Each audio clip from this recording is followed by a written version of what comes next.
여러분, 혹시 주유소에서 기름을 넣다가 이런 생각 해보신 적 있나요? 우리나라는 석유 한 방울도 안 나는 나라인데 어떻게 이렇게 기름을 팔 수 있는 거지? 저도 그랬거든요. 근데 알고 보니까 이게 단순한 의문이 아니었어요.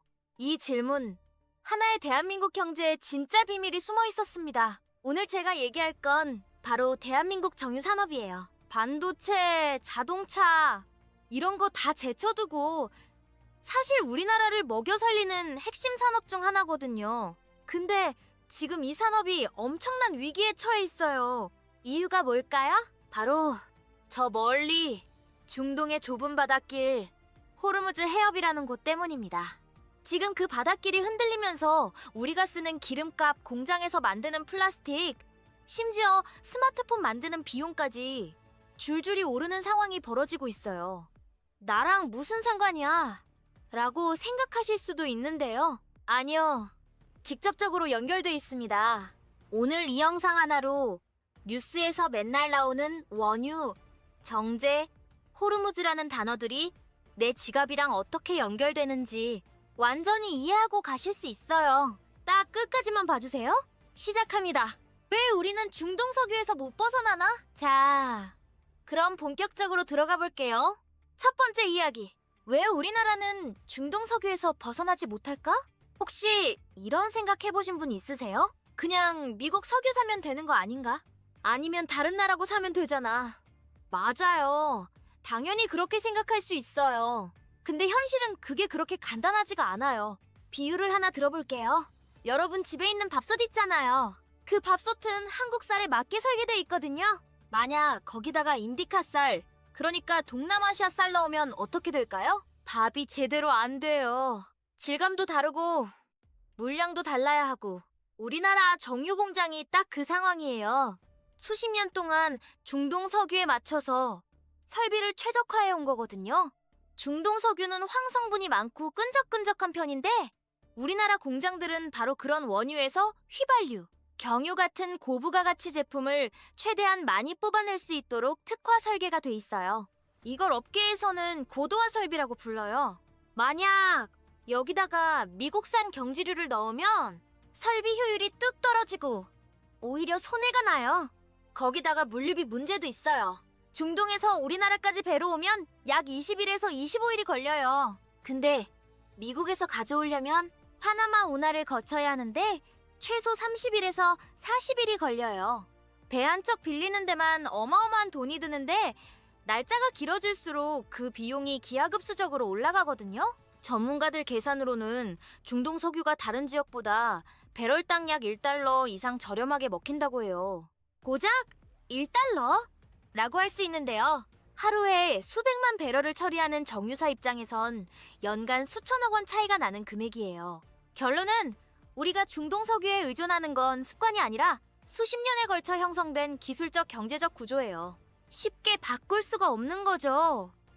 호르무즈가 막히면 무슨 일이 벌어지나? 두 번째 이야기. 호르무즈 해협이 막히면 도대체 무슨 일이 벌어지냐?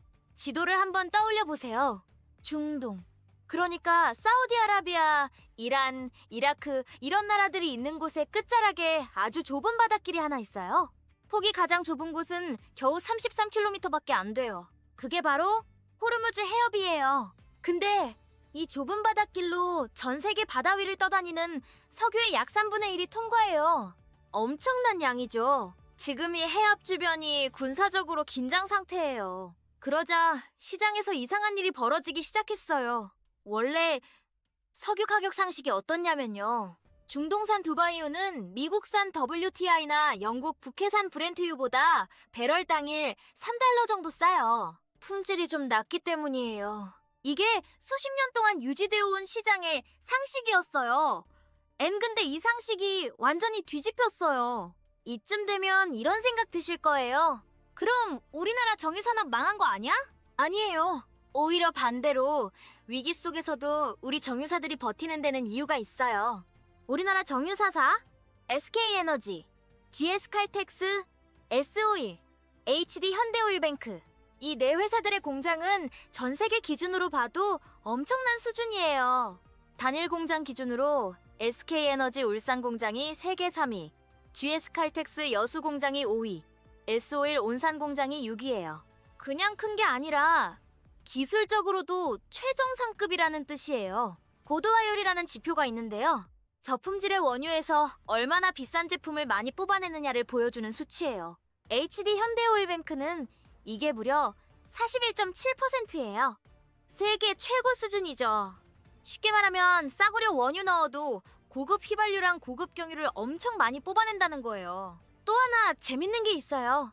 GS 칼텍스 얘긴데요. 이 회사 매출에서 윤활유가 차지하는 비중은 4%밖에 안 돼요. 근데 영업이익은요? 전체의 절반이 넘어요. 4%짜리 사업에서 이익의 절반이 나온다는 게 말이 되는 얘기예요? 이게 바로 기름 끓이는 산업이 아니라 첨단 소재 산업으로 진화했다는 증거예요. SO일은 한 발 더 나아가서 샤인 프로젝트라는 걸 추진하고 있어요. 원유에서 바로 석유화학 원료를 뽑아내는 기술이에요. 기름을 태우는 연료가 아니라 첨단 산업의 원재료로 바꾸겠다는 전략이죠. 위기는 맞아요. 근데 우리 정유산업은 수십 년간 오일 쇼크를 여러 번 겪으면서 그때마다 기술로 돌파해왔어요. 이번에도 그 방향은 변하지 않을 거예요. 자, 오늘 얘기를 딱 세 줄로 정리해드릴게요. 첫째, 우리나라가 중동 석유에 의존하는 건 어쩔 수 없는 선택이 아니라 수십 년간 쌓아온 기술과 물류의 구조적인 결과예요.